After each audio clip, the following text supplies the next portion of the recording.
Hello, नमस्कार दोस्तों। आज हम बात करेंगे रतन इंडिया पावर स्टॉक्स के बारे में और जानेंगे इस स्टॉक्स में कल के दिन गिरावट हो सकती है।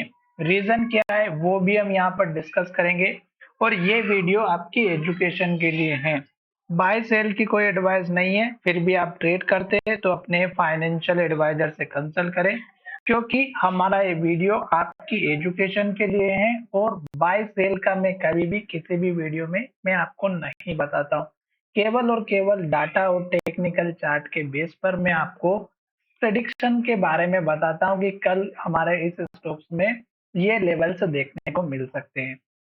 तो चलिए वीडियो की शुरुआत करते हैं। आज अगर आप देखेंगे तो इस स्टॉक्स में लगभग 7.5 करोड़ के शेयर की ट्रेडिंग हुई है, जिसमें से 16,000 शेयर अभी भी हमारा यहाँ पर सेल क्वांटिटी में लगे हुए हैं। तो इसका मतलब ये है कि 7.5 करोड़ में 16,000 की क्वांटिटी मायने नहीं रखती है, पर सेल क्वांटिटी यहाँ पे लगी हुई है। तो एक तो यहाँ पर हल्की फुल्की गिरावट देखने को मिल सकती है, पहली बात। दूसरी बात, अब अगर आप देखेंगे तो इस स्टॉक्स का जो चार्ट पैटर्न है उसमें आप देखिएगा कि स्टॉक्स जब अपर सर्किट लगाते हुए ऊपर की तरफ जा रहा था तो स्टॉक्स ने जो हाई बनाया था 21 रुपए 13 पैसे का बनाया था, और ये मैंने आपको लेवल्स मंथली चार्ट के बेसिस पर ऑलरेडी बना करके बताए हुए थे। और मैंने कहा था कि स्टॉक्स अगर हमारा इस लेवल का ब्रेकआउट करता है तो आपको नेक्स्ट टारगेट भी मैंने आपको वीडियो के माध्यम से बताए थे, जो लगभग हमारा यहाँ पर 22 रुपए के आसपास का था। उसके बाद देखिएगा स्टॉक ने लोअर सर्किट लगाया और स्टॉक का जो लो बना था वो स्टॉक्स ने बनाया 15 रुपए 56 पैसे का, और फिर से स्टॉक्स वो अपर सर्किट लगाते हुए ऊपर की तरफ जा रहा था। पर आज स्टॉक्स ने इन्वर्टेड हैमर कैंडल बनाई, लो के पास स्टॉक ने क्लोजिंग दी है। तो इसका मतलब ये हुआ कि पिछला जो हाई था उसके नीचे हाई बना रहा है और स्टॉक्स अब हमारा फिर से यहाँ से नीचे आते हुए नजर आ सकता है। पहला सपोर्ट लेवल इस कैंडल के लो का रखना है 18 रुपए 42 पैसे का, और दूसरा सपोर्ट लेवल रखना है इस कैंडल के लो का, जो कि सबसे इंपॉर्टेंट है 17 रुपए 40 पैसे का। क्यों? क्योंकि स्टॉक्स ने पहले भी इस लेवल पर 17 रुपए 60 पैसा के आसपास पहले भी लो बनाया हुआ था। अगर स्टॉक्स हमारा इस लेवल को तोड़ेगा तो गिरावट दिखाई दे सकती है, और फिर स्टॉक्स का जो हमारा पुराना वाला हाई लेवल है वो भी हमारा ब्रेकआउट नहीं होते हुए नजर आएगा।